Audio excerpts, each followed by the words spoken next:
যদি দেখার ইচ্ছা হয় তোমার নিঠুর মনে। Hey guys, welcome back to my channel. কি অবশ্যই সবাই আশা করছি সবাই অনেক ভালো আছো। অনেকেই আমাকে কমেন্ট করছিলে যে আপু তোমার হেয়ার কালারটার নাম কি। সো আমার মনে হলো ইন ডিটেইলসে তোমাদের সঙ্গে শেয়ার করি আমি কিভাবে আমার হেয়ার কালার করি। সো ইন ডিটেইলসে আজকে তোমাদের সঙ্গে শেয়ার করব কিভাবে আমার হেয়ার কালার করি অ্যান্ড আমার হেয়ার কালারের নাম এভরিথিং। তো নর্মাল বেসিসে দেখা যায় যে আমার রাত 12টার দিকেই হচ্ছে আমার হেয়ার কালার করার ঝোঁক উঠে। সো আমি হচ্ছে নর্মাল বেসিসে টোভের ইন্টেন্স রেডটা করি। এবার হচ্ছে আমি ওয়াইন রেডটা করছিলাম কজ আমার মনে হচ্ছিলো ছোটো চুলের সাথে একটু বেশি ডার্ক কোনো কালার অ্যাপ্লাই করলে ভালো লাগবে। তো ফার্স্টে হচ্ছে আমি আমার চুলটাকে একটু সুন্দর মতো কম্প করে নিব যেন কোনো প্রকার জট না থাকে আমার হেয়ারে। অ্যান্ড অবভিয়াসলি আরেকজনের হেল্প লাগবে, না হলে এত সুন্দরভাবে হেয়ার কালার করা আসলে যায় না।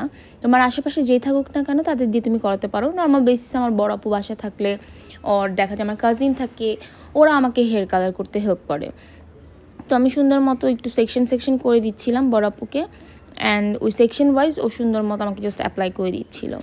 এই কালারটাতে তোমার একটা প্লাস পয়েন্ট হচ্ছে প্রাইস খুবই কম। আমি যেহেতু নিউ মার্কেট থেকে কিনি আমার কাছ থেকে 200 টাকা করে পড়ে, বাট তোমরা যদি কোনো সুপার শপ থেকে নাও 380 থেকে 400 টাকার মধ্যে তোমরা এই টোবের কালারগুলো পেয়ে যাবে। তো এই কালারগুলো একটা সমস্যা হচ্ছে যে অনেক লং টাইম রাখতে হয়, এখানে লেখা থাকে যে 30 মিনিটস টু 40 মিনিটস, বাট আমি নর্মাল বেসিসে 3 থেকে 4 ঘন্টা রাখি হেয়ারে। অনেক সময় দেখা যেতে পারে যে অ্যাপ্লাই করার পর চুলটা একটু গরম হয়ে যেতে পারে, ওই টাইমটাতে ভয় পাওয়ার কিছুই নেই। তোমার হেয়ার কালারে যখন রিয়াকশানগুলো হবে অবভিয়াসলি তোমার কালারগুলো হওয়ার টাইমে একটু চুলটা গরম হতেই পারে। তো এতে ভয় পাওয়ার কিছু নেই। আমি হচ্ছে অ্যাপ্লাই করার পর একটু চিরুনি দিয়ে চিকন একটা চিরুনি দিয়ে আঁচড়িয়ে নিই যেন এক্সট্রা কোনো কালার যদি অ্যাপ্লাই হয়ে থাকে সেটা জাস্ট সুন্দর মতো রিমুভ হয়ে যায় অ্যান্ড পারফেক্ট পোর্শনে হচ্ছে আমার অ্যাপ্লাইটা হয় আর কি। তো আমি বড়াপুর হেল্প নিয়ে সুন্দর মতো অ্যাপ্লাই করে নিলাম অ্যান্ড আমি এটাকে 3-4 ঘন্টা রাখবো অ্যান্ড রাখার পরের রেজাল্ট তোমরা দেখতেই পারবে। So here is the application and after that result.